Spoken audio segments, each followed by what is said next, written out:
my classic mussels round. Yeah. Moules Frites. I'm going to keep it really simple. Going to cook it with some white wine, some garlic, a little bit of fennel for that lovely aniseed flavour. Finish with a little bit of Pernod and cream. Really, really simple.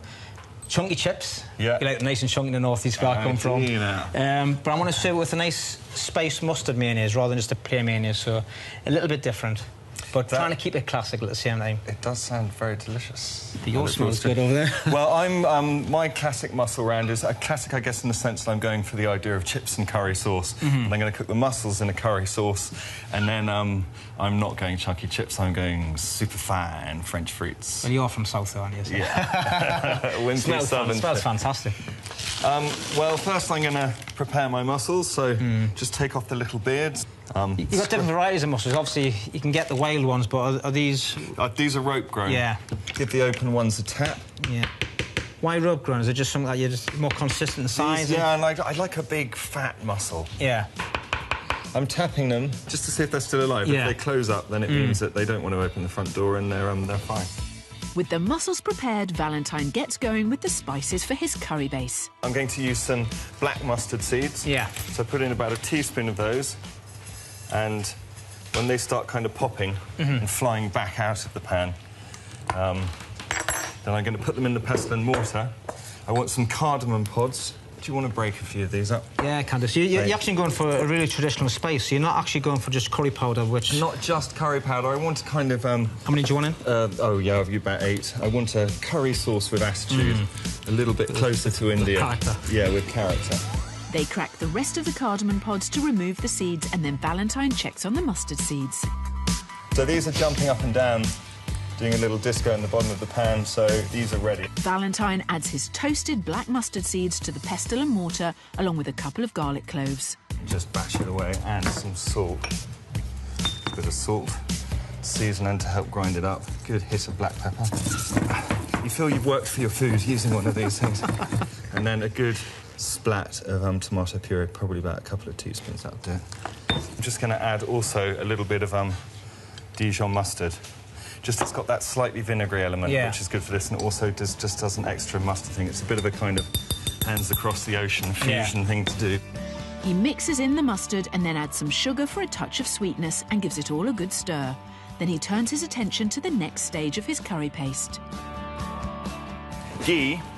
Which is kind of, it's Indian cooking butter, it's clarified butter. Next, Valentine chops the shallots for the curry paste.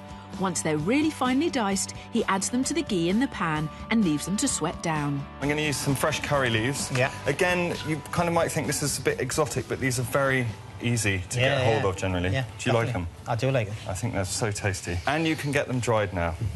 OK, so then some turmeric, about a teaspoon, and a good whack, I'll probably do 2 of those, of curry powder. So you're adding curry powder as well? Just to give it that extra, you know, it should be unashamedly curry-flavoured. Valentine transfers the cooked shallots, spices and curry leaves to the rest of the paste. Once it's all combined, the curry paste goes back into the pan along with some flour to thicken.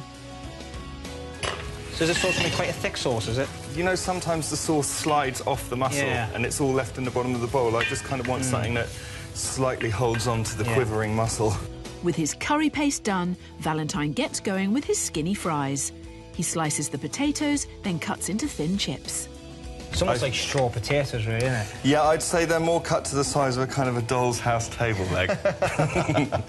Do you, Kenny, when you're doing your chips in a restaurant, do they all have to be cut to exactly the same size? Yeah. There's 2 reasons for that. One, you get an equal cooking. Yeah. When we blanch them. Second, it's nice. We do work a lot with presentation, so we like things to look good. So military chips. Military chips.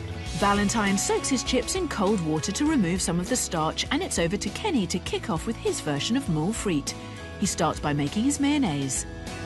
For the base of any mayonnaise is we need egg yolks. So I'm just going to get rid of the whites. Good lively yellow egg. Free-range yellow eggs, so they'll help with the colour of the mayonnaise and obviously flavour as well. So 3 egg yolks should be more than enough. Kenny adds a good dollop of English mustard to the egg yolks. With anything, you need a bit of acidity, so I've got some white wine vinegar, a tablespoon and a half, and that will help cook the eggs. Give it a bit of an edge. Exactly. So a little bit of whisk, get that working up, and rapeseed oil. Want me to pour for you? That should be all right. Keep whisking till we get that emulsify. If you've got There's some really good rapeseed oil out there now, you know it is. This is one of the best ones you can get, and we use this in the restaurant. We don't use any olive oil whatsoever. Yeah.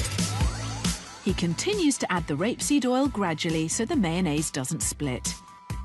Once the mayonnaise has reached the right consistency, it just needs seasoning.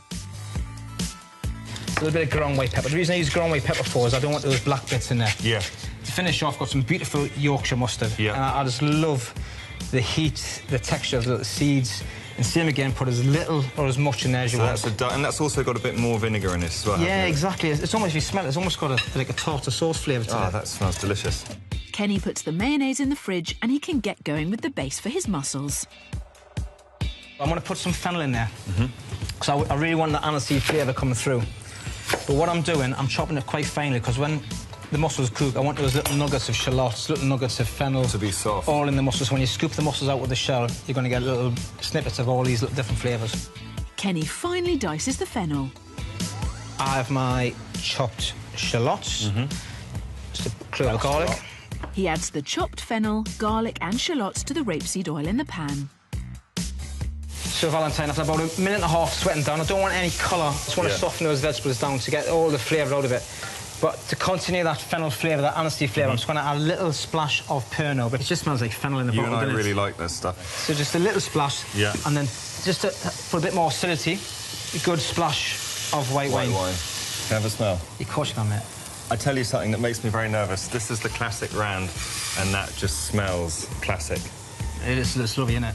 With the base for his mussels cooking away, Kenny can make a start on his chips. So what I've done, I've put these potatoes, or my chips, sorry, into a cold pan of water. Chips? Brought up to the boil. Yeah. Simmer it for about a couple of minutes, then turn off the pan Sure. and let them cool down in the water. So they're just cooked, not falling apart, but just cooked. That is the chunkiest chip I've ever seen. You see, the idea of this is you can dip them into your mayonnaise and really scoop every corner. Yeah. So all I'm going to do, I want to cool these down quickly. I want to put them into the freezer. Okay. I'm not putting them into cold water. I just want to blast chill them, because I want to dry them out. Put them in the freezer for now, Yeah. and that'll chill them down. Stop Does the actual freezing do anything? It stops them from overcooking. Yeah. And also we want to dry out them potatoes, so when we deep fry them, we're not going to get lots of spits of water everywhere. Yeah. Now Kenny's blanched and freezer-dried chips are ready for the fryer. So straight away in the fryer. Yeah. 140 degrees. Yeah. And slowly cook them for 8 minutes. Lift them up. Turn the fry up to 180, and we're going to finish it off. Exactly. Get them nice and crispy. With Kenny's chunky chips on to fry, Valentine drains and dries his skinny fries and pops them in the fryer at 140 degrees. So long, little friends. Mine are going to go in for about 4 or 5 minutes. Yeah. And then I'm going to bring them up, cool them down a little bit, and then really shizzle. Brilliant.